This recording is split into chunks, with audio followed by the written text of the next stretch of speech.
Hello everyone, GM. Welcome back to another episode of Overpriced JPEGs. We are joined today by the one and only Zeneca, no longer Zeneca 33, just Zeneca, for another Moment of Zeneca episode where we are recapping everything that has gone on. Let me rephrase that. We are recapping the big stories of what have gone on in the world of NFTs this week. Of course, the absolute biggest story is Blur. So we spend quite a big chunk of time talking about the Blur airdrop, the Blur OpenSea royalty / marketplace wars. And Zeneca is the perfect person to have on to talk about this, of course. He was an early investor in Blur. He is a prolific NFT trader, so he's got deep familiarity with both OpenSea and Blur. And he is on the Blur team, which he tells us a little bit more in this episode about what his role exactly is and the appeal of Blur. So we also talk a little bit about how to play the opportunity on Blur, whether that's how to play the opportunity if you got the airdrop, how to play NFTs right now. Zeneca shares whether he is buying or selling NFTs in this moment. You should definitely stick around to hear that. We also talk about the Super Bowl, Digidaigaku, and Reddit NFTs. We get into some of that. And we play a game of Overpriced, Underpriced, which is a new segment that I might start doing a little bit more recurringly. As a sneak peek, we give our thoughts on whether VeeFriends is overpriced or underpriced right now. They just came out with some news that we talk about and give our thoughts there. So we have all that fun stuff coming up. I do have a couple of administrative things to chat about, fun administrative things to chat about before we dive in. I have announced that LA is one of the stops on the Overpriced Happy Hour Tour. We will be in LA, it looks like May 15th. I announced that Kevin Rose would be joining me for that event. So I will be interviewing Kevin Rose as part of that live event, live show. But I also teased the fact that there would be someone else joining Kevin and I on stage for that interview, for that conversation.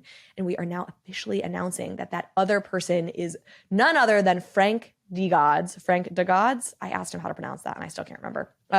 So I think this is going to be so much fun. It is going to be Kevin, Frank, myself up on stage, shooting the shit, talking to them as founders and thinking about how they are thinking about things. And then we're all going to hang out. You know, we'll take some audience questions, we'll drink, we'll have some cocktails, we'll chat, we'll network, all the lovely things. So I think that's going to be a really, really good one. That's May 15th. The folks who have OPJ NFTs will have the opportunity to reserve their spot to attend that event. More details will be coming out about exactly how that all is going to work pretty shortly here in the next couple of weeks. So, you know, if you want to go and you don't have an OPJ NFT, you can head over to Secondaries. You can follow the link in the show notes. Go grab your OPJ NFT so you can, if you want to attend that event. Okay, the other couple announcements.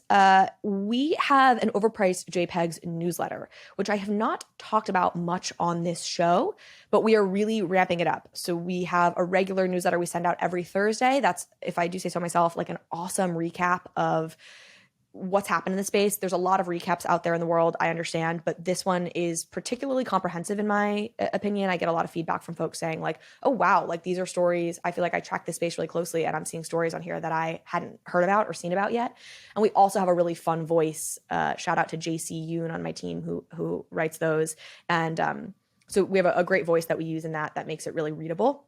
We also have new episodes, we have guest writers who are now writing for us on Mondays. Awesome insight. We have one coming up on this coming Monday, I believe, written by John Rogers, who's a former Disney exec, giving some awesome content and knowledge around the crossover, like where and how he sees blockchain really affecting Hollywood. So go over, we'll share the links to the Substack, subscribe to that. We'll have fun stuff coming out. And of course, subscribe to the show. If you are not somehow, if you're listening to this and you are not subscribed, if you're on YouTube, please go subscribe to the YouTube channel. If you are listening on a podcast app, go and hit that plus button to follow the show. It really does help us out helps us get into the eyes of other people, into the ears of other people, however you want to phrase that. And it would be much appreciated. Oh, we also had a great conversation and interview with Dapper Labs, the CTO, and their head of like sports business came on the show last Wednesday. If you missed that episode, it's a really good one. I learned a lot about Flow and Dapper and had a lot of things that I was confused about clarified. We talk a lot about their partnership with Ticketmaster. And that's something that I've been curious about for a while. Like, what is the status of that? And so we get into that as well as a bunch of other good things. Go check out that episode. Whew, wow, long intro. Okay, well, with that, we are going to start the episode, but we do need to hear a word from our lovely sponsors. Go click the links below for any of these sponsors that help support the show, so we're always grateful for that. Okay, I am so excited to announce that this year, Overpriced JPEGs has partnered with OpenSea, the world's leading NFT marketplace, built for everyone, creators, collectors, noobs, and experts alike. I'm an OpenSea user because they have the best selection of NFTs and a truly inclusive view of the ecosystem, supporting 8 chains and 8 global languages. I trust the systems they've put in place to keep the space safe, like copyright protection, malicious URL detection and removal, robust verification, and more. It's why they are the place to buy, sell, and create NFTs. That's right. You know OpenSea, you use OpenSea, but did you know that OpenSea now has drops? New exclusive projects launch every week from top projects and creators, and you can check them out now using the link in the show notes. They also recently introduced self-serve drops, which is in beta, and allows creators to launch their projects right on OpenSea. This drops product gives creators access to tools like rich storytelling drop pages, multi-chain support, and drop mechanic customization. The full launch for self-serve drops is coming this spring. So check out the upcoming drops on OpenSea right now using the link in the show notes and own what moves you. You'll also be supporting the show in the process. Zeneca, welcome back to the show. Good to be back. It's only been 2 weeks, but it feels like a lot longer. We were just saying that. It really does feel, I feel like I haven't spoken to you in forever, but we do this every 2 weeks. So that's blatant, that's patently false. Well, let's start where we always start. We obviously have some big stories to get into, and I'm so glad that we have you on this week to talk all things Blur. But let's start where we start. General market sentiment, vibes, how you feeling? How do you think the market's feeling? I mean, it's hard to answer this without mentioning Blur, because I feel very good where the market is right now. It's like things were bleak. Things were bleeding. It was not looking good. You know, CloneX was doing terribly. Doodles was dropping a lot. Moonbirds were tanking a lot. Yuga was kind of holding up okay, but it was a bleak market. And then the Blur airdrop happened, massive stimulus check for so many NFT traders. And unsurprisingly, tons of floors have gone up as an effect. And TBD whether it's sustainable or how long it lasts or what the actual long-term or even medium-term impact will be. But it's nice to see life in the market again. Yeah. From bleak to blurry. Yeah, money printer goes Blur, I think is the meme we're all going with. Yeah, the one circulating. Absolutely. I want to talk about how you think people should be thinking about playing this opportunity, you know, thinking short-term, mid-term, long-term. We'll get to that in a minute. Let's just start with it. I think to your point, like you can't really talk about the NFT market without talking about Blur right now. I probably will have mentioned this up at the top. You obviously are involved in Blur. Do you want to give your quick overview there? So my role has actually changed with Blur. It's actually changed a lot since the beginning. So I first invested in Blur in December 2021. It's just an investor. Then I joined the team in April as Chief Zen Officer. Obviously a made up title. What that is like, it was part advisor, part ambassador. So like, you know, helping advise on some of the strategy and messaging and stuff, but then also host Twitter spaces and visibility and stuff like that.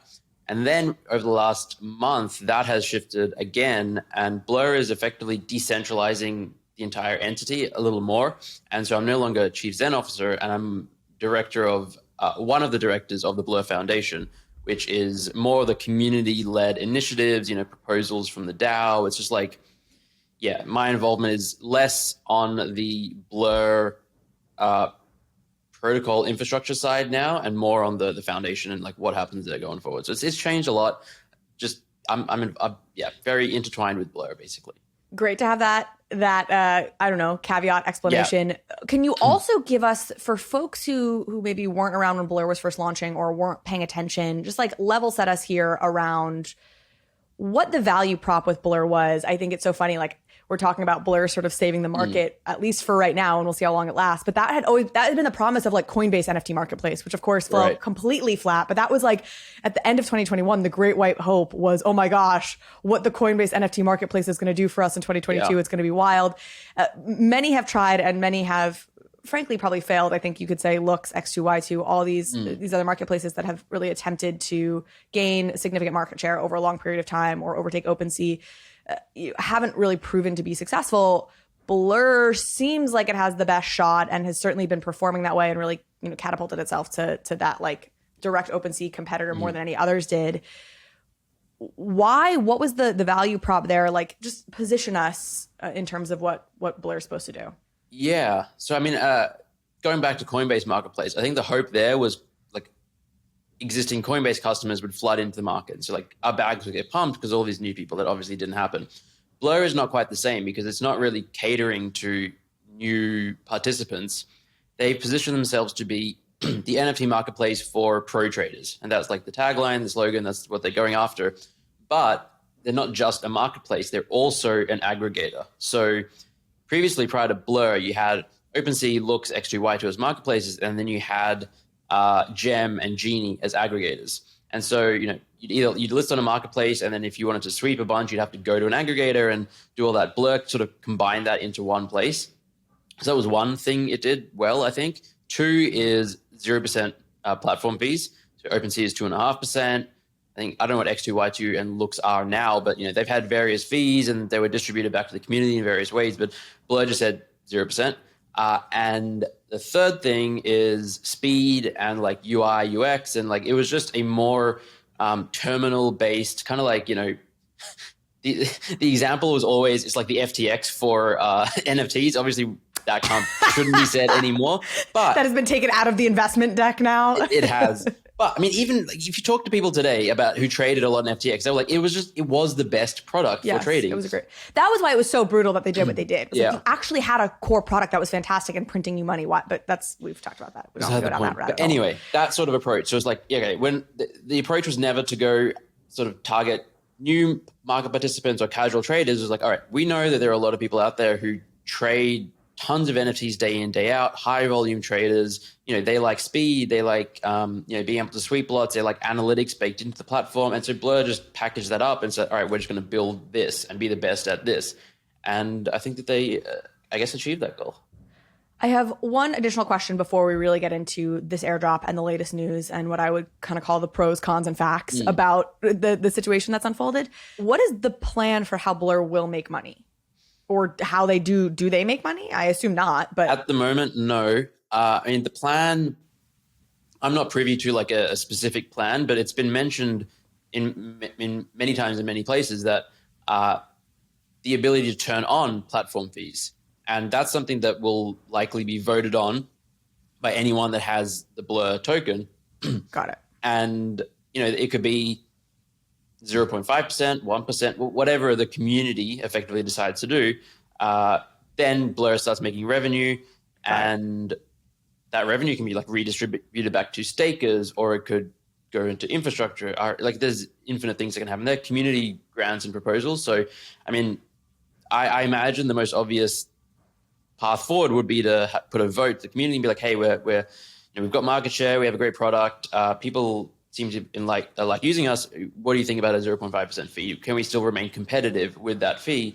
And I would imagine most people would be okay with that, especially people who hold the token. If there's some sort of a mechanism whereby those fees can be returned to stakers and all that kind of stuff, that gets a little more complicated. Okay. But like that's Okay, so that ties up a couple loose ends for me. So that makes sense. It's sort of the strategy of raise money, dominate the category, and then worry about profitability later because you can then you have a loyal customer base. You can then monetize down the line as you steal market share. And then the other loose end for me, because we're going to get into the token now and the airdrop, is like, what is the I understand it's a governance token, but like, what would that really look like? I think we've seen lots of different governance tokens, and it seems like one of the things would be you hold this token, you have some governance over ultimately that monetization strategy to some extent. Now, I understand you're not like promising this, absolutely not. But this is I genuinely some speculation. Yeah, you. Yeah, I think the best example, and they even say as much in their tokenomics documents, is Uniswap, and like it's very similar to Uniswap. The token distribution is similar. There's a longer cliff for like investors and things like that. So but it's distributed over a several year timeline. And the Uniswap token, the community has there's been proposals. Hey, should we turn on a fee? And it's been voted down. But we'll see what happens with Blur and different markets. Uniswap is such an interesting example because it is one of the very few cases in which an airdrop has gained value. A token that was airdropped has gained value over time as opposed to tremendously lost its value over time. So, and if you look, I think the only two tokens that I was looking at that like have actually gained value over time are Optimism and Uniswap, which were like two of the very first airdrops. And basically everything, and also, you know, probably a little more DeFi. I mean, I guess, you know, but I don't know. I don't know how much Optimism is playing in like the gaming stuff, but yeah, it's and then sort of since then, a lot of these tokens have gone down. But let's get to that in a minute because I think the Uniswap comparison is interesting and might come up again later. Let's just start. Maybe I'll set this up and then you can correct anything that feels wrong from your perspective. But with some of the facts, and then again, what I would call maybe what went right and what was a little bit, you know, rockier or more controversial. So 3 billion token supply here, fairly in range for, you know, these kind of supplies, though I know there was some FUD, there was some concern around the tokenomics, and I don't know if you can speak to that much, but you had about 12% of the supply, what was it, 360 million? 360 million, yeah. Yeah, or airdropped, which was 12% of the supply up to this point. They released the team vesting schedule. So, you know, folks who have as investors or team members, you can unlock 40% year one and then sort of decreasing amounts 30, of tokens. 20, 10, yeah, over the next 4 years. The price right now is around $1. Yeah, that's what it was most of the day. Okay.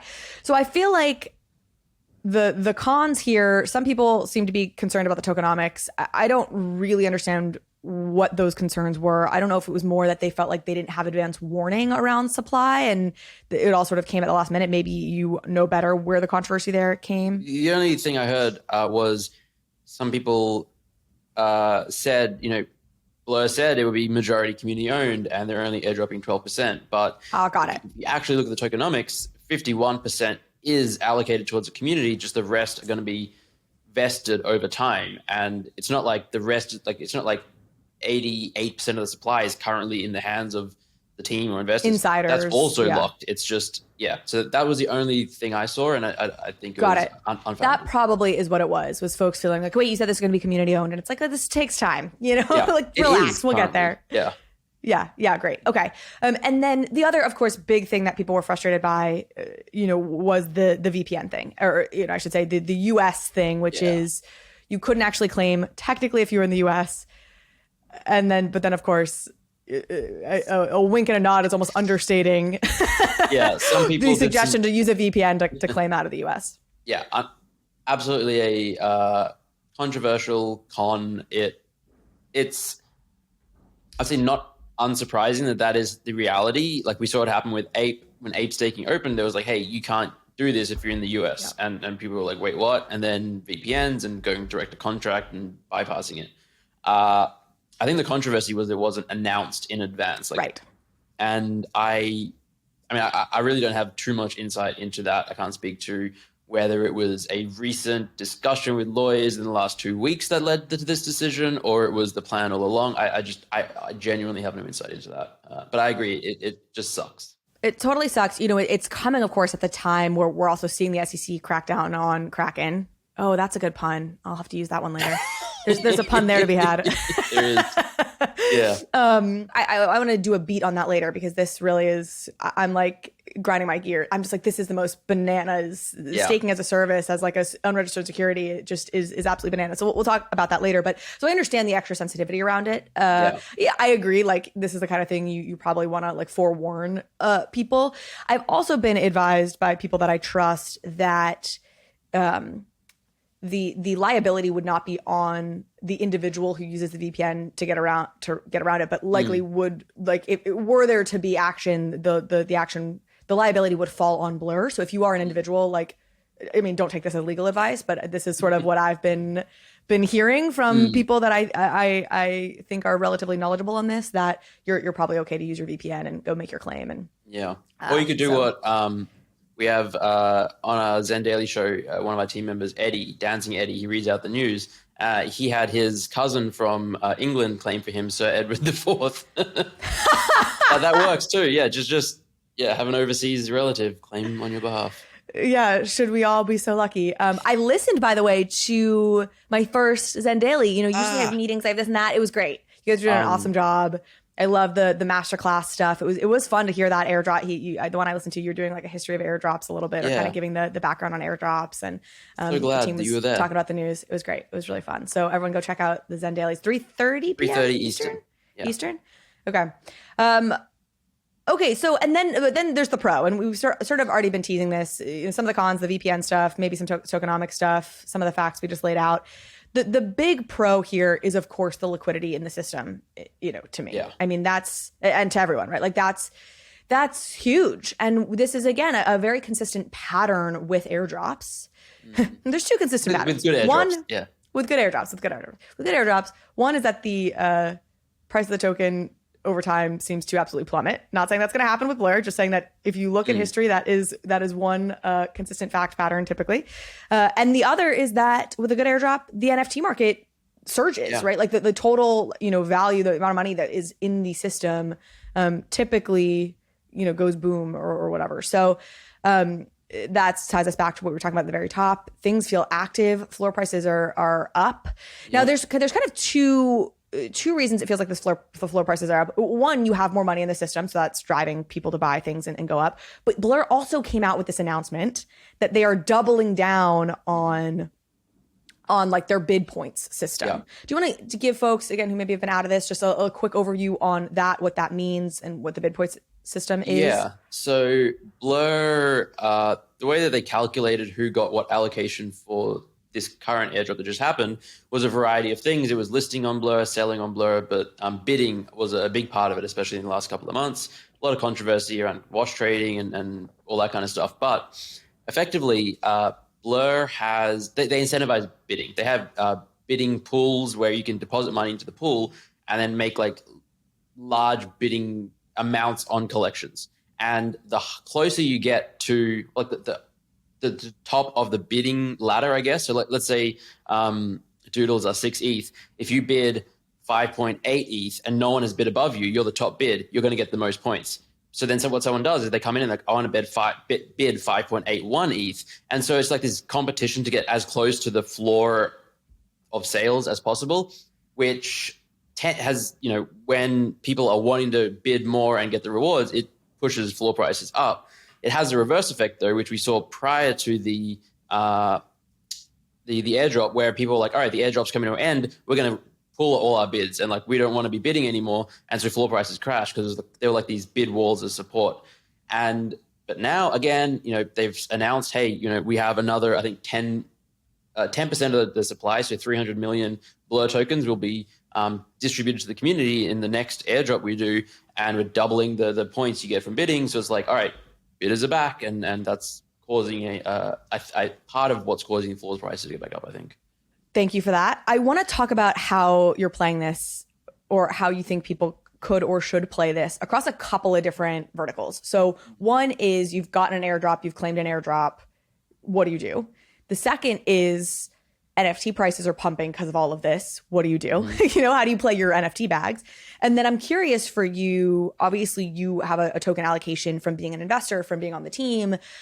Have you also been at all playing the system? I mean, you're a trader, and I presume you use Blur at this point, right? Are you doing anything to game the system, or have you thought about how you would maybe, game this to maximize your tokens during an airdrop? And I don't know what order you want to take those three. And maybe let's start with that last one. Let's start with, No, I haven't done anything. Like I've just basically used it fairly normally over the last 6 months. And that's my current, to answer all of it, like personally, my plan, I'm selling a whole ton of NFTs.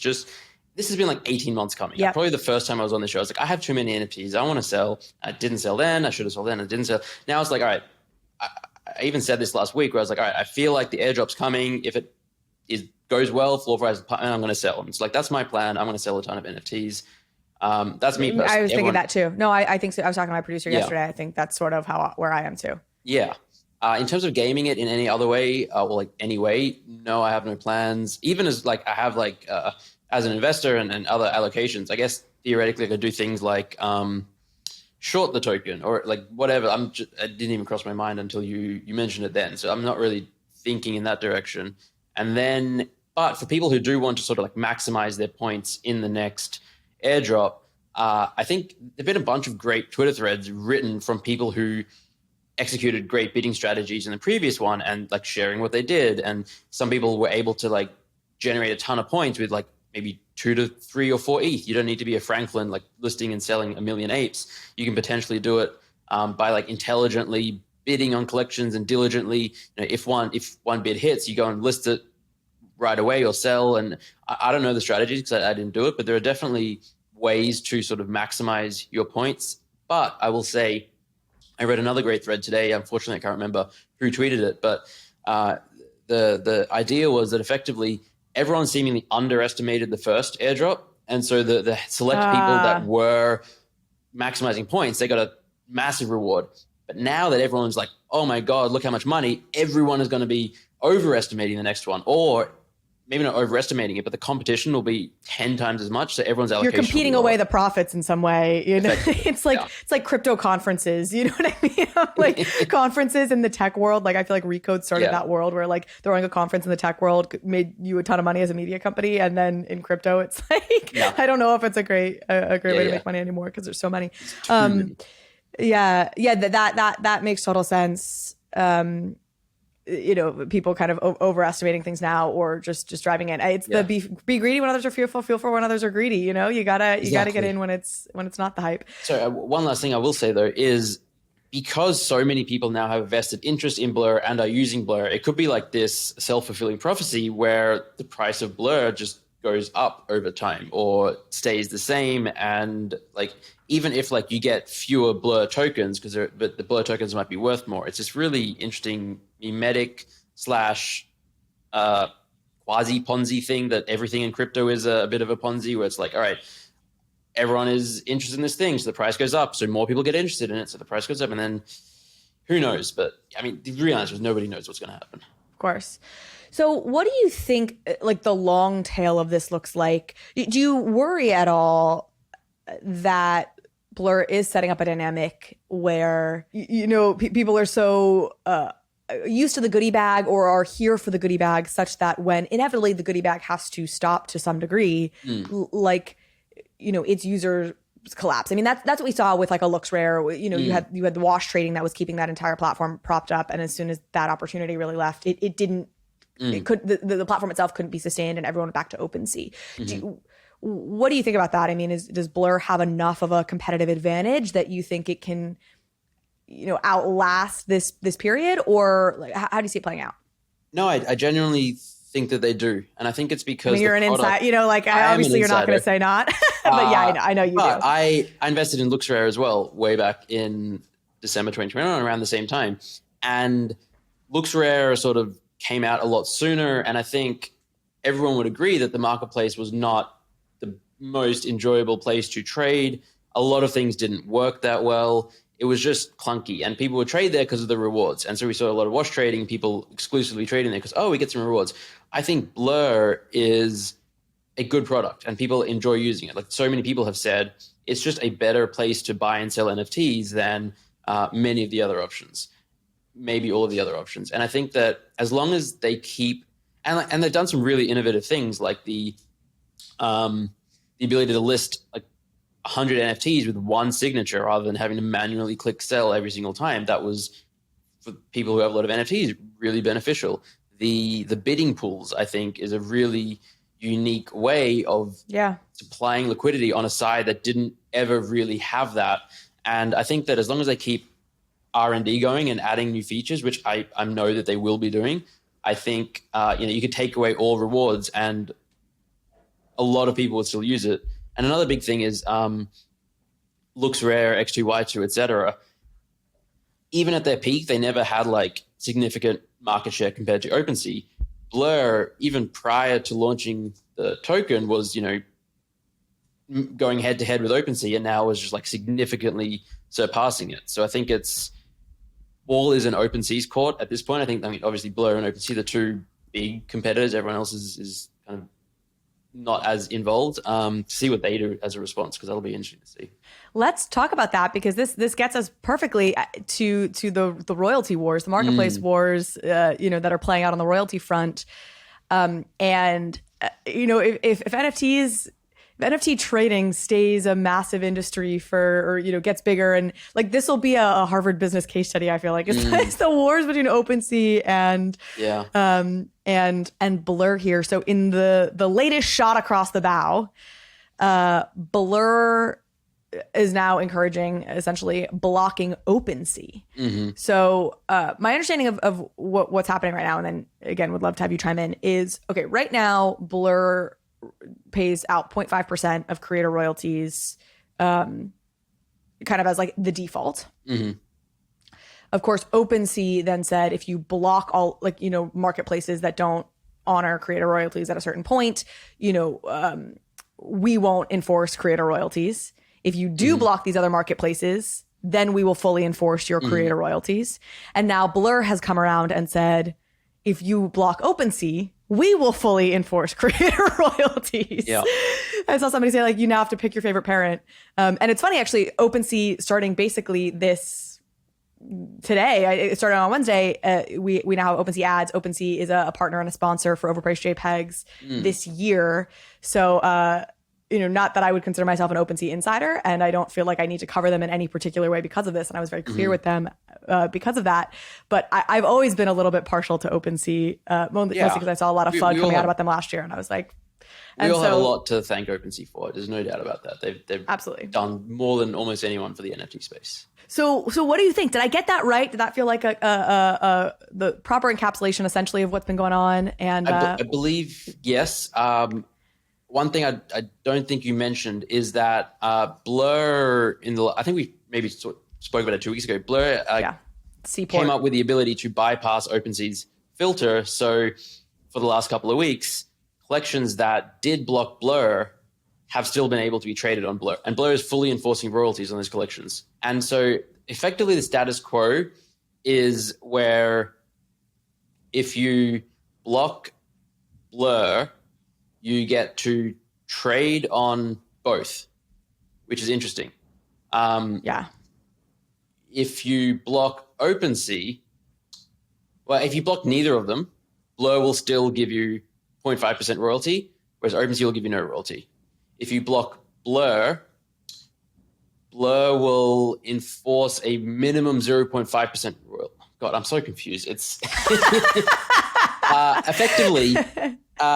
people have been incentivized to block Blur. And Blur, even though they can get around OpenSea's filter and have been, is obviously doesn't want that. So now they're if you block Blur, you'll get basically full royalties everywhere. And that's why the incentive is that way. Because you can still trade on Blur, was your point. They've been able to get around the OpenSea block, and you can still trade on Blur, and Blur will enforce those royalties. Yes. I think I'm just reading I've got the Mirror article up here, and it says Blur will enforce a minimum 0.5% royalty. So if you block OpenSea, if you block Blur, you'll get full royalties on OpenSea and 0.5% royalties on Blur. Okay, so you guys got it at home? Everyone's clear now on exactly what's going on? Everyone's just like got this locked up, we can move on? No, I think what I was going to say here is, when I was reading through this, and it is easier obviously when you're visually looking at it rather than trying to like auditorily go through it, was the next move to me in this would be for OpenSea to set their default to also 0.5% or to like 0.7% to just really be a troll, right? So essentially right now, if you don't block Blur, if you don't block anybody, Blur has the advantage. If you don't want to block anybody, Blur will give you 0.5% royalty, and OpenSea will give you nothing. Yeah.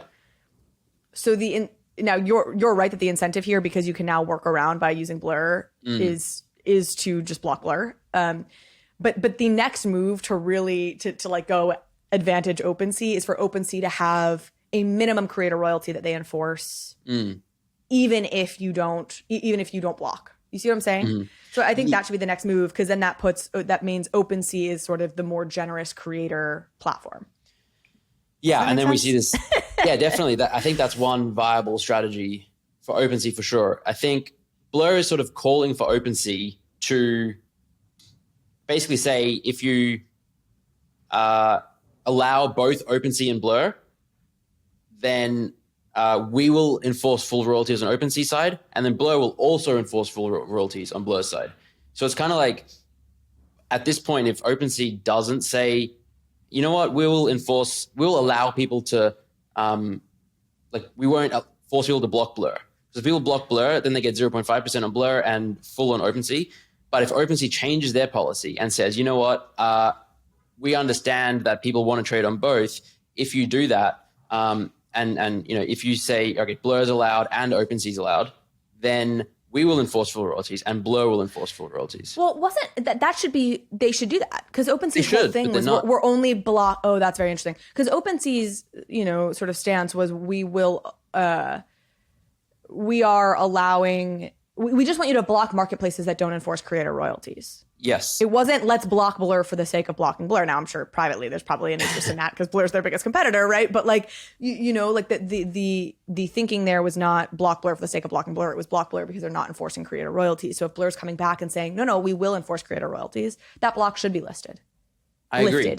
I believe the logic from OpenSea was they wanted Blur to enforce creator royalties on all existing collections and not just new collections coming out. We're back to is that. saying we will enforce a minimum of 0.5% on existing collections, but full on everything new. And the reason for that is that if they don't, if they go full on everything new, the entire market is just going to go to somewhere else. SudoSwap, there's magically.gg out there. There's a new marketplace I heard about an hour ago called X. I don't even know what that is. But if no matter what, the market will go to a 0% royalty option or close to it. And so Blur doesn't think it makes sense to enforce full royalties on old collections, because then they will lose market share, so they lose out. And the creators will, at some point, most likely lose out as well, because people will go to another marketplace. And the reason it works on new collections is because new collections will block your pseudo swaps. New collections can block these marketplaces. Yes. So the idea is if you block, Blur's now getting on board being yes, block.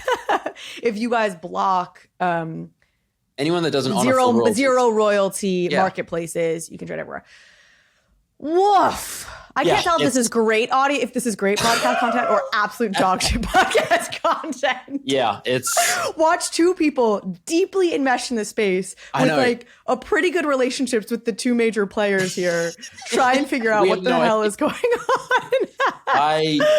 It's awful. We just need a better solution that everyone is on board with, that works, that is clear. But there's no such thing, right? I mean, if that exists, people have been thinking about this for long enough now, and smart enough people have put their brain behind this, that if there were an easy solution for existing collections, right? It would have surfaced. Not even easy. If there were a solution for existing collections, it would have surfaced, right? Yeah, I mean, then existing collections are the problem. Yeah, the solution is they can migrate their tokens to a new contract. It is not a good solution. It is imperfect, but there is I think some projects have already done that, but it's a huge pain and mission, and it's messy.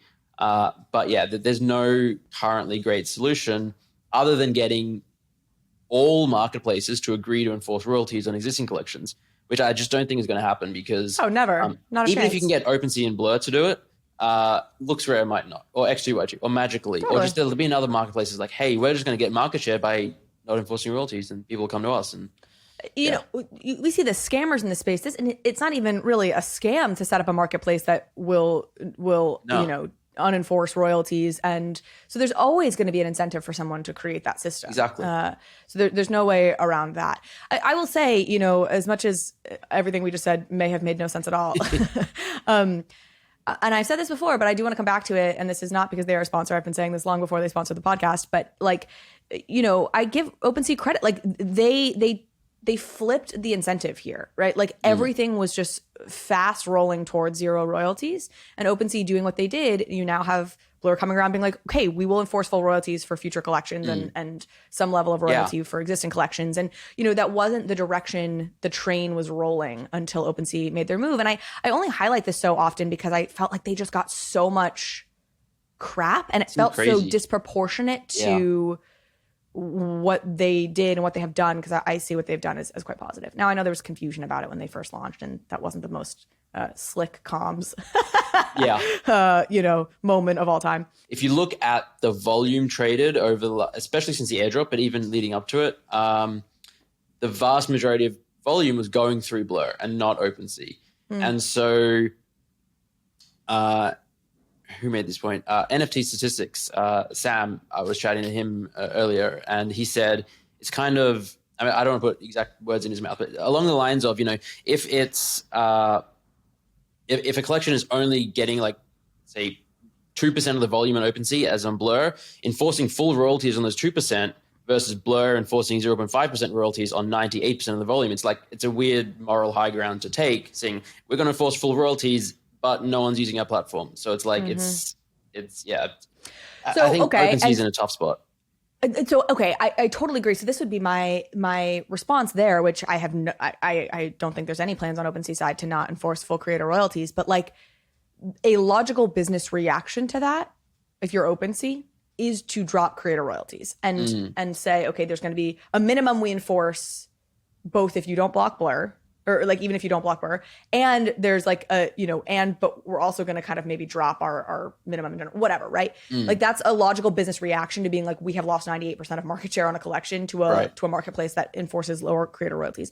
And yet it feels like if they were to do that, there would be this like huge outcry and like anger towards them. And this is the piece that's just been confusing to me. It's like, well, then why aren't you already mad at Blur? Like so why? I think it might be because OpenSea has like for a very long time pushed their pro creator messaging, and Blur certainly did some of that. Like they, with the first airdrop, they said, we are incentivizing royalties and trying to do right by creators. And I think that they rightfully got some backlash against that because it wasn't quite working the way intended. And so like they were saying they're for creators, but wasn't really coming out like that. Whereas OpenSea's always been so pro creators, talking to creators and doing that. So I think that might be where the thing is. One other thing I just wanted to mention, which I don't think we discussed, I think is really important and kind of overlooked, is there's somewhere along marketplace the last fees. Oh, no, that's a whole other thing as well. Somewhere along, we're going to be here forever. Somewhere along the last 6 months, during one of the airdrops, Blur said, by the way, we are also going to carve out some allocation of the airdrop to creators and collection owners. And everyone basically just dismissed it. And they were like, oh, what is this kind of slap in the face? Blur is promising creators some future fake internet money of a token that's probably going to be worthless. We don't care. And now I've seen many creators, including us at Zen Academy, we claimed our airdrop. It was worth more than if the equivalent volume was traded at full royalties. So I think a lot of creators are now going, hang on, this actually worked out better. And now obviously that's predicated on the price of Blur being where it is. And I think not all collections are created equal. Some of them maybe got a lot less, but it's just that I think was an important point where a lot of creators are now going, oh, this we actually get the token as well. So we're part of the ecosystem. It's not just traders getting it. I think that was really smart. Is that recurring though? Like what's the forward, like, I believe the plan is for it to continue, but there's so much changing in different tokenomics. I need to double check that, so don't quote me. But I believe the plan is it would make sense, right, to incentivize traders, but also incentivize collection owners to not block Blur. To something you were saying earlier, we used to talk about this when I worked on Andrew Yang's presidential campaign. And if you look at like candidates, or you're kind of assessing PR scandals or this or that, right? We used to talk about when a strength becomes a weakness, that's when you're dead, right? So like different things kill different candidates. You know what I mean? Like Trump's strength was never like high integrity, like moral guy, right? Which is why, I mean, for other reasons too, but like he can get away with like these crazy scandals that don't tank him. But there are, there's nothing that would tank Trump. That's the, like, I could shoot somebody on Fifth Avenue anything. But like, like to give you an example within the Yang campaign, like there are things that Yang probably, not that we had these scandals, but there are probably scandals that Yang could have weathered that other candidates maybe couldn't. But if like the campaign had been like hacked, or it turns out like, he was like fraud about money. Like when you think about UBI and like tech forward, you know what I mean? If one of those things there'd been a scandal around one of those things, it would have been much, much worse. Whereas again, maybe Amy Klobuchar can weather the hacking storm because her whole thing is not being like the tech guy, And I think of that only in what you're saying here with the OpenSea stuff is like, you say you're the creator platform, and then And then if you do something that hurts creators, it's going to affect you differently than it would another marketplace for whom that's not their core value prop. So I think that makes sense. I know people are frustrated because there's the marketplace fee element where they're like, oh, you're going to get rid of creator fees, but you take this 2.5% marketplace fee. But that's how I've never resented that. I mean, I don't know what the right number is, and I don't know OpenSea's books. So I don't know if that is a greedy percentage. Like, could they make a little, I don't know, right? But it has never felt egregious to me, and it's interesting, and that's where, right, okay, Blur's not taking a marketplace fee right now. They're not making money as a business. You know what I mean? Like, it's so, you know, I get both sides of that argument. Yeah, there's like two more things I want to say. One is, so like OpenSea 2.5%. If Blur implemented the same 2.5%, I would imagine that it is voted by the community, and a lot of that revenue would go back into the hands of the community and not into whatever operating costs or the lines of the pockets of the executive team or the investors or anything like that. Like Blur has a token. OpenSea has no token. So yes, the investors would get profit if there's investors would get if there's a fee turned on, the investors would probably receive some upside from that, as would the team and advisors and everyone, but so would the community. And that's the big difference, where with OpenSea doesn't have that. And the second point I want to make is Blur is a very small team. It's like 10 people versus I think it's like 10% the size of OpenSea. And so OpenSea has all these overheads and other costs. And obviously OpenSea is doing a lot more than just being a marketplace. Like they have educational stuff and you know, they support creators in other ways, and they have a lot of other initiatives, and that's really great. But like if you're looking at purely at like a marketplace versus marketplace competitive thing, I think that's another reason Blur gets its edge, because they can afford, because they got to invest, they got, you know, seed funding. OpenSea also got VC funding, but they have far lower expenses, so they can operate on a 0% margin for a while. And then when they turn the fee on, you know, let's say a 2.5% fee, it's probably okay for only 0.5% of that to go to the Blur team for operating and all that kind of stuff. And the other 2% can potentially go back to the community and stuff. Do y'all realize what's happening over at Ledger? That the #1 leader in digital asset security has teamed up with Tony Fadell, builder of the iPod, to revolutionize the experience of owning digital assets securely. They're doing this with Ledger STAX. This is the most premium product to date, and it's so user-friendly. Ledger STAX is a palm-sized device with a new e-Ink 2 display on the cover and around the spine, meaning you can view and confirm transactions at a glance. You can also customize your ledger by displaying your favorite NFT on the cover, even when the device is off. Pair your new Ledger STAX with your Ledger Live to manage, earn, and hodl all your NFTs and over 500 coins. This space needs sleek user experiences, our iPod moment, and that's what Ledger has set out to do here without compromising their core promise of security. Keep your digital assets in the safest place they can be, a Ledger STAX wallet. Trust yourself with Ledger STAX and go to shop.ledger.com to pre-order your Ledger STAX now. They're shipping in April. And if you use the link in our show notes to pre-order now, you'll be helping the show as well. Thank you. This actually is fascinating to me. So you as an investor in Blur, out the gate, the appeal of this to you were the tokens, not the idea that Blur could go public or get acquired by some buyer. Is that, do I have that right? Like when you think about, I'm going to go put capital in this, it's because I'm going to get this token allocation. And some sort of liquidity event. And yeah, I believed it was the token was going to be the significant part of that. And then, you know, it's interesting. We talk about circling back to where we started with this with like the Uniswap comparison. I haven't looked in on Uniswap for a year plus probably at this point, to be honest. But I know at one point, like, I think it was like 75% of Uni tokens were basically held by Andreessen Horowitz and like the Harvard Endowment Fund. Like it was very meet the new boss, same with the old boss, you know, where you're like, it's the new decentralized world order. And it's like completely concentrated in the hands of these institutional investors, which to be honest feels like the inevitable way that feels like the win case scenario. Because if I don't have enough, I don't have an airdrop, but like I'd be selling these tokens. Like, you know, if I'm in, and so who's on the other end of that trade? Like who's trying to buy it up? Like, probably is these institutions who see this as essentially the way to acquire this marketplace, right? Like they're like, okay, this isn't a company that's sort of traditionally acquirable, or at least not at this stage and maybe never. The version of an acquisition is to buy up the tokens. Yeah. And that's just fascinating to me. I don't know that I'm even going anywhere with this other than to play the scenario out, because I do think this is like this new world order that I have a hard time fully wrapping my head around. Yeah. Because it's a new way of all this stuff working.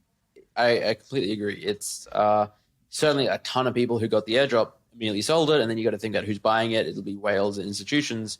But one counterpoint is that, or at least for the next 4 years, there's a community treasury, and the plan is for distributions to go back to the community. So at least ostensibly for the next few years, it should be reasonably decentralized, but who knows where that gets in 10 years from time. But back to the community, meaning back to people who hold the tokens and or people who, do you mean people who hold the tokens or people who trade on the platform? People who trade and creators. Yeah. Okay.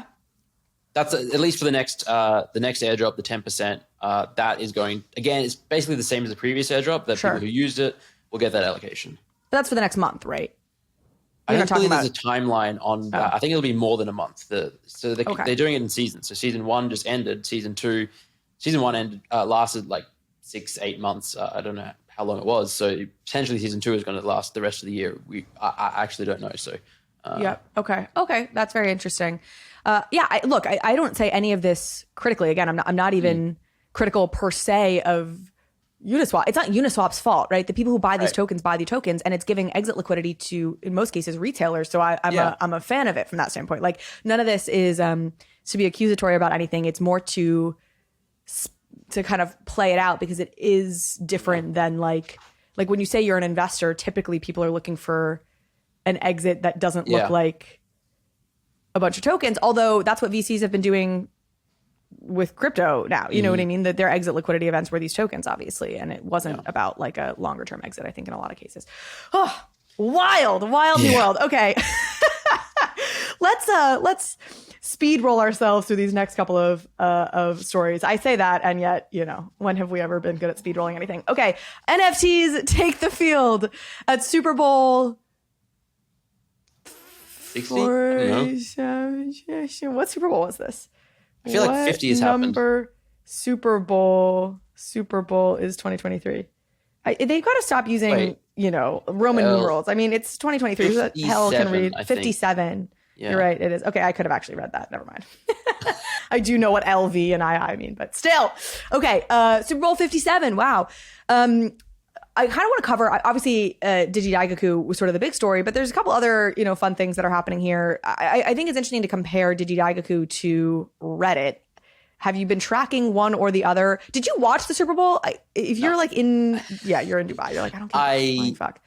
I don't like sports much at all. I actually enjoy American football and have watched previous Super Bowls and even entire seasons. Let's drink beer, watch American football. I would bet, and if I bet on a game, it's tremendously fun to watch. And if not, it's okay to watch. But I did not. I didn't even know what time it was happening. I didn't even know who was playing until like a few hours ago. But I didn't watch it. A few hours ago that it happened. You didn't learn until after the Super Bowl who played. In the I was talking to Jamie. We were recording Two Bored Apes, and I was like, all right, so who was playing?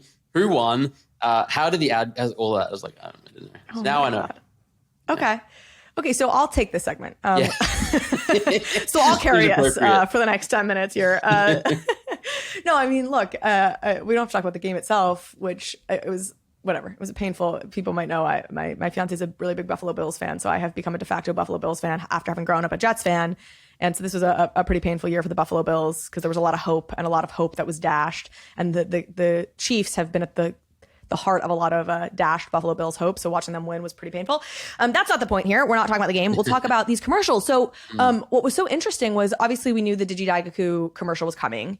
I wasn't like tracking it, super, super closely. I just knew it was going to happen. The commercial came really early in the game. It was like the first commercial break. And Limit Break, the name Limit Break just like starts to come up on the screen, and I immediately I pop up. I'm like getting my camera app. You know what I mean? Like I felt like I was like, Limit Break, Zach, there's gonna be NFTs. Like boom, up, like trying to get it. Missed it. Like I still got the QR code, but I scanned the QR code again. Felt fast, and again, like I knew. I guess everybody else knew this was coming, but the broader NFL watching community certainly has no idea that we're about to get a QR code when they see the name Limit Break on the screen. And still I go straight to Gabe Layden's, NFT or, Twitter page, and it's like not loading even. It's like a defunct Gabe Layden Twitter page. I guess I have been advised that some number of people actually managed to like the link did initially take you to this minting page, but that it was like, you know, you had to be so fast. I felt like I was very fucking fast. But anyway, you know, the other thing that I know some people I think gamed it by just going straight to Twitter, like not trying to scan the QR code, but they saw limit break come up and they just went to Gabe's Twitter and it was already, the link for minting was already there. But that seems like you must have had some insider info to know that was the move. Yeah. Have you subsequently seen the Digidaigaku commercial? Yes. It seemed like to me, which is absolutely not at all surprising, that it seemed like this, like those, if you're scrolling Twitter and see an ad for like a mobile game, that's what it seemed like to me. Okay. That I think is the takeaway. Like, you know, if you knew nothing about Gabe Layden's background and you tracked this whole thing from the commercial to his Twitter feed, you know, even now, if you were to go to his Twitter feed, you'd be like, I bet this guy worked in mobile gaming, you know, because it has that kind of free to play, kind of like a little bit like a little cringy in that very free to play, like capital letters. Here's a bunch of confetti emojis. Like, you know, it has that vibe. I hate it personally, but it works. Which you can't deny that. It does work. And that's, you know, Gabe has made a career, you know, exceptionally making that stuff work, I guess. And coming from that world, it doesn't feel like it's the best win for NFTs. You know, I hate to have the opinion that everyone else has, which is like, but that does sort of feel like that was the consensus. I mean, you know, we can go through the hits of the talking points. He gained 200,000 Twitter followers, so he paid $7 million for 200,000 Twitter followers. You can do the math on if that $30 whatever like cost per lead is worth it for the Twitter followers. And you know, the missed opportunity of like you only have 4,000 NFTs. Clearly, there was a strategic. That was strategic, but like could have been this great mass onboarding event potentially. And easily. Instead you limited it to 4,000 for like the 100 million people that watched the Super Bowl.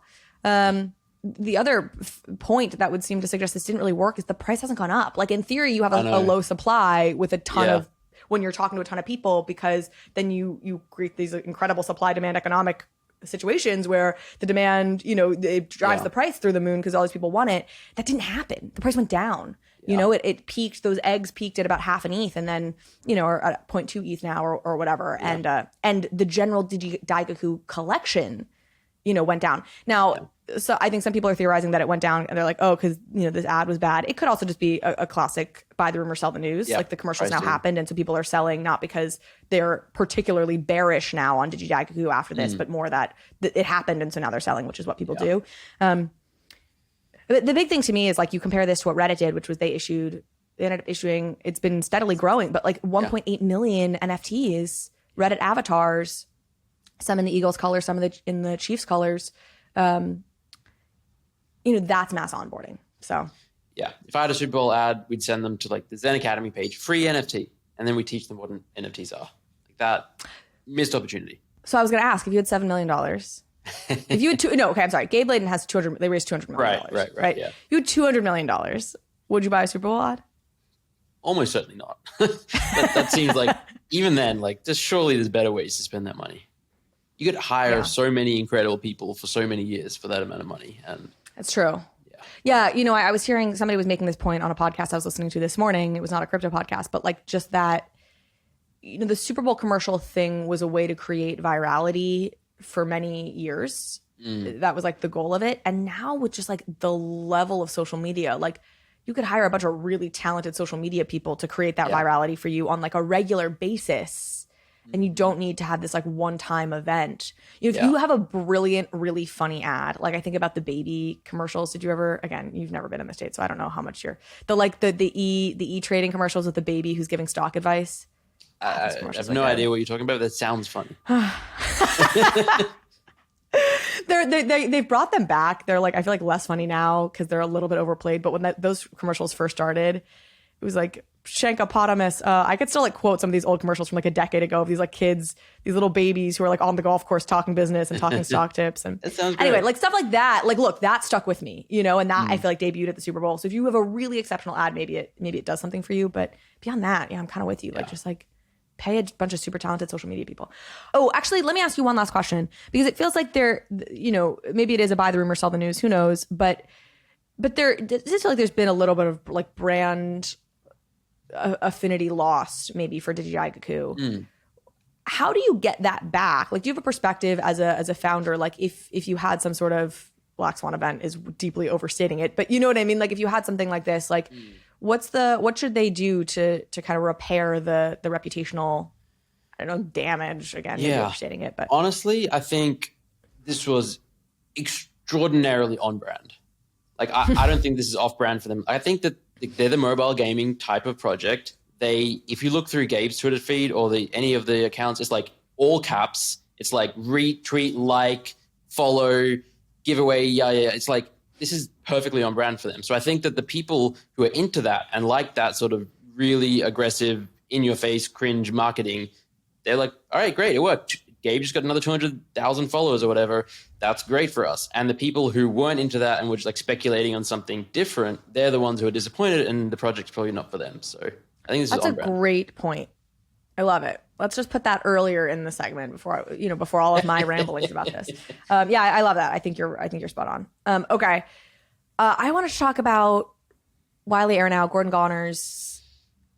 I don't know that it was a CoinDesk piece specifically, but I think most of us probably read it in CoinDesk. His like heartfelt letter, talking a bit about obviously his heart failure, and it was personal. And then it also was a rebuttal to all the conspiracy claims that have swirled around about Yuga. I loved this. Like, I cried, which is unsurprising to anybody who knows me. I basically cried everything, but I'm going to probably cry talking about it now because I can't fucking control my own emotions.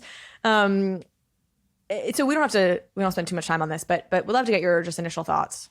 It was just beautifully written. It was unfortunate that it had to be written, but it, like, anyone who read that and still believes in some of the conspiracy theories, I think are effectively a lost cause at this point. It's like, he literally had receipts. Like, it's that to me was mic drop.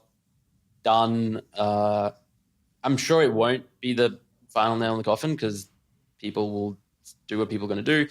But like, anyone who had any doubt or was on the fence at all, I think that would have convinced them that, all right, this conspiracy stuff is nonsense. And I had two takeaways. The first was just like, oh my gosh, Wylie's stories are like incredible. Like, I don't know if he's ever talked about this publicly elsewise, but like, his father was murdered and there was a bunch of conspiracy theories around the murder of his dad, so much so that like a movie starring John Travolta was made about his dad. Like, I had no idea about any of that. I don't know if other people had any idea about any of that. And then, was sick for so much of his 20s. I mean, just, I don't know. Anyway, so that'll get me emotional, so I'm not going to think about it. And then, I it was so funny because I've been pretty vocal about like pushing back against the conspiracy theories and like wrote a piece about it and always sort of felt like the where the conspiracy theory just was so dumb was they were drawing from the canon of everything evil ever and being like, oh, this is an eerie similarity. And you're like, yeah, if you're looking for like, you know what I mean? If what you're benchmarking against is anything that could ever have bad, like, it's like, oh, these Dutch conquerors cut off the hands of Congolese, and we're making a reference to that, and we're also making a reference to Adolf Hitler, 18 teeth, and like, you know what I mean? It's just like it was just indiscriminately that there are bad things, and we can compare them to a Bored Ape thing. That's why it always felt so stupid. But I also have had, and now the second time in this episode that I'm going to reference my experience with Yang's presidential campaign, but I've had direct experience. Like, we dealt with people. There was like a whole controversy that started bubbling up earlier days of his campaign. He wasn't quite as popular, but calling him a white supremacist. Like, and this was getting traction. And you're like, like, I know what you're thinking. Yeah. But this was the big learning for us. And what I read in Wylie's thing was, when you're on the inside, the claims are so ridiculous. Your instinct is to be like, I'm not going to really address this because this is so patently ridiculous. No one's going to believe it. Like, no one's going to believe Yang is a white supremacist. Right. Yeah. But they will. And so you actually need to come out quickly and like vociferously to shut it down. And they didn't do that well. Yeah. And that was the problem, was then it starts to foster other people starting to question it or this or that. But again, you're not coming out and vociferously denying it because you're like, this is so ridiculous. Yeah. No one's going to believe it. we'd be giving it more airtime by feeding it. But then these narratives start to calcify. And like, I saw this so many ways in the campaign where we learned quickly enough, luckily, and like we would come out and stop these ridiculous stories. But it took a lot of energy and work to stop them from spreading. Yeah. And you know that the second they had, then they become just like accepted as truth because a bunch of different like outlets have reported on this or reported on that, even though they're lies. So I don't know if this is coming out articulately, but I just was really hit by this piece because I also I know how this stuff plays out, and I felt for them so much because I'm like, yeah, they should have come out stronger earlier, honestly. And I never believed this stuff, and they did come out about it, but it was never like quite strong enough. It was never this piece, and it sucks that you have to do it. And it doesn't have to be about his personal stuff, but like the rebuttal stuff in this strong of language should have been 8 months ago. Yeah. But I totally understand why you don't, because you're like, who the fuck can believe this? They like stepped it up. They did like a basic rebuttal and then like later on like a slightly more in-depth one.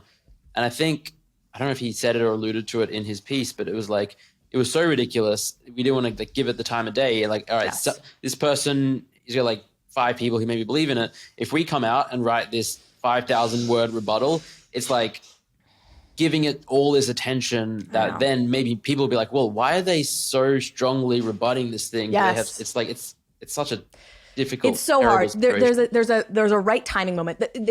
Their second kind of rebuttal, I think, is the moment when they should have had this, right? That like, I'm with you. That first rebuttal can be a soft, like, we're not giving this attention thing, but it has been snowballing for a while. Yeah. Where there was a second rebuttal moment that could have been stronger. Yeah. I'm not trying to criticize them by any means. I mean, again, it's a ridiculous position to have to be in, and I have nothing but like empathy, and I totally understand the frustration. And he does just show how ridiculous it is. Like, if you Google Hawaiian shirts, this is the top Hawaiian shirt that comes up because it's from a character from Magnum PI. Yeah, that is like the bigger reference than obscure Nazi protesters in Charlottesville. You know what I mean? Yes. Like, what the anyway, well, we are all rooting for you, Wylie. Thank you for writing the piece. I'm sorry you had to do it, and now get yourself healed and better. And okay. Let's do final thing before we move on from this episode. We actually timed this great. This is working out perfectly. We'll be right around an hour. I want to start doing more regularly, like overpriced, underpriced. So I did this a little bit last week with Bitcoin Ordinals, but I want to do some quick hits with you, some fun stuff around like, is this overpriced or underpriced? We're going to do Bitcoin Ordinals again. We didn't really talk about any of the updates since last week, but it's, I don't know, more things are being inscripted and it's still a thing. Yeah. Do you think Bitcoin Ordinals are overpriced or underpriced? Both. No, overpriced. I think it's like NFTs. I think 99.9% of them junk, but I think there's real tech there, and some of them are going to be priceless. Yeah, and they'll have the I think it's more store of value stuff, right? Like, Ethereum has the both store of value and the utility pieces. Yeah. I feel like Bitcoin will be it's more about store of value, art, early Bitcoin punks or whichever things that ones. don't I know need there's a smart contract. Exactly. Well, right. Exactly. Okay. I agree with you. I went overpriced last week. I'm still going overpriced. Okay. The crypto crackdown. So the SEC coming after Kraken and staking. Do you think our reaction to it is overpriced or underpriced? In the sense, like, are we over concerned about this, under concerned about this? Where would you put it? I think under concerned. Like, I think this specific crackdown is kind of ridiculous, and yes, but I think as a whole, I think people underappreciate the genuine risk there is if world governments actually decide, you know what, no more exchanges. You can't get money on or off from crypto anymore. Like, that would just, and Punk 6529 has spoken about this a lot, that would just cut off crypto at its knees. And then, yes, there'll be like the really hardcore supporters, but like 99% of people who are in the space now, who's already, like, we're in a bear market, most people are left, they'll just leave. And like that would, I think people underestimate that risk. So that's compelling. I was going to go overpriced from the standpoint that I just can't imagine the US actually decides that staking as a service is an unregistered security and tries to shut down Coinbase along those lines, because it is so illogical, right? Like, not that I, and the government would never be illogical.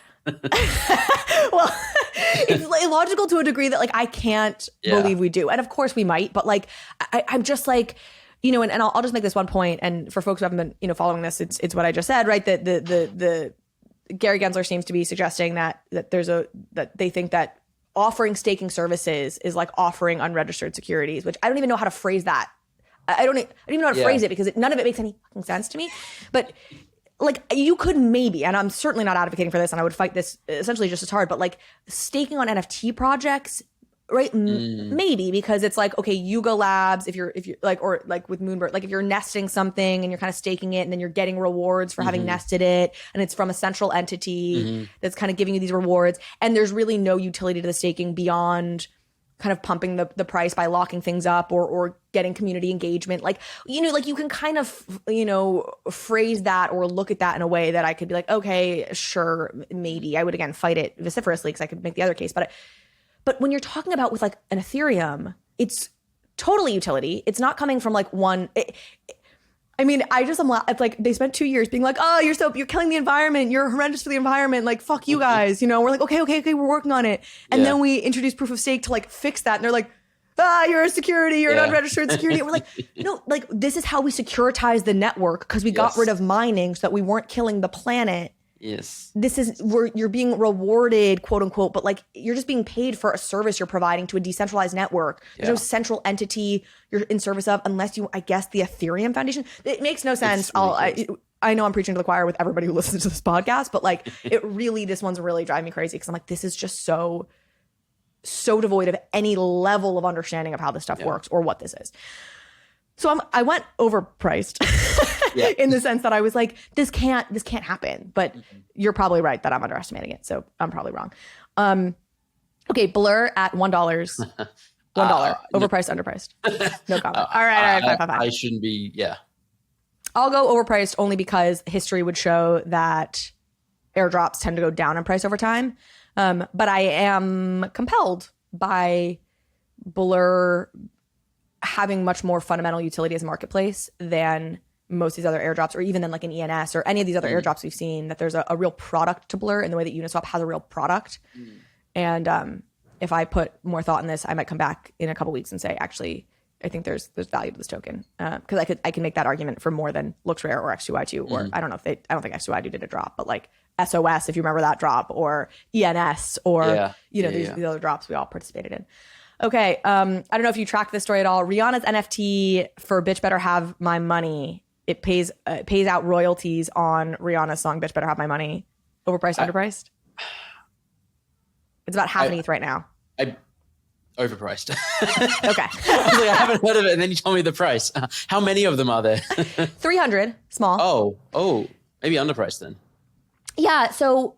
Okay, so the quick TLDR here is one of the producers on that song fractionalized like 0.1 or like 1%, not 0.1%, like 1% or so of his share of royalties from that song into 300 NFTs. So each NFT gets like 0.003 or 0.03% or something of the royalties on the song. It's calculated to be like $14 a year. Like you're not making your money back on these royalties, but it's a culturally iconic, cool. It's an iconic thing. It's Rihanna, and there's only 300 of them. So to me, making this determination, it's overpriced if you're trying to like make your money back on royalties for sure. But it's underpriced if you are a huge Rihanna fan and you want to have sort of a cultural artifact around her. And given all the Rihanna fans that are on the world, if NFTs really do 300 is get not huge, much. And then, I could see that actually becoming a collectible that's like really worth something.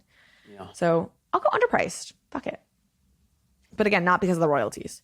Okay, Rihanna's Super Bowl performance, you didn't see it. So I don't know if you can comment on underpriced, overpriced. I didn't see it. Okay, I'm going overpriced. My producer was like, I want underpriced. And I was like, I'm going overpriced because everybody in my peer group, I'm like a 20-year-old woman, was like, oh my God, she's like, I got it. Like we're freaking out. And I loved it too, but just because sentiment was so high. Yeah, I mean, she was pregnant during it, which is incredible. I mean, she's an incredibly badass woman. But okay, last one, and then we will wrap. I don't know if you saw the Burn Island, the latest VeeFriends news. I can maybe give the TLDR there as well. I saw someone link me to it, but I didn't actually take the time to look at it. What's the TLDR? Essentially, they are launching... They're calling it Burn Island, but they're launching a platform in which you can burn all sorts of VeeFriend, any kind of VeeFriend token, not V1.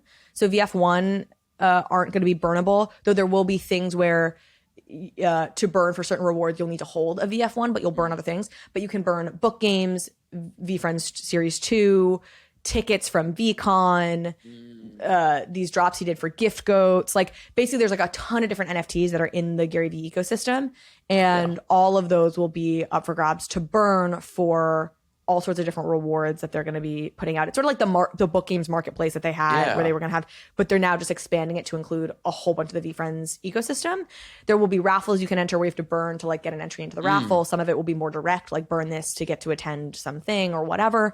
And again, VF1s cannot be burned, but they will support, they can give you access to additional like burning opportunities. Yeah. Underpriced. I think this is really cool. Me too. And I think like burn mechanics are fun and interesting and a great way to sort of just add value into an ecosystem, especially if the rewards are extrinsic, which I'm sure that many of them will be because Gary is Gary and can offer things that like a 10-minute phone call that people would pay squillions for and burn 100 whatever to get. And so, yeah, I think it's a great idea. It's very smart. Underpriced. Yep, agreed. Underpriced. And I always like, we had a long period of kind of Gary silence, which I think is always fun because it means, something's coming. And it sounds like this is a, step one in a bunch of stuff that's going to come out about VeeFriends. But some of it, which will be more just about this burn island, and we'll get more details on it and things. But I'm pretty excited about it. Thank you so much, Zeneca. You are, tell us where we can find you. At Zeneca on Twitter is the best place. That's right, not Zeneca33 anymore. At Zeneca. Okay. Zen Daily Show every day, Monday through Friday, 3:30 p.m. Eastern. Love it. Thanks as always. We'll catch you next 2 weeks from now. 2 weeks. Which is when you'll come back. Bye, everyone.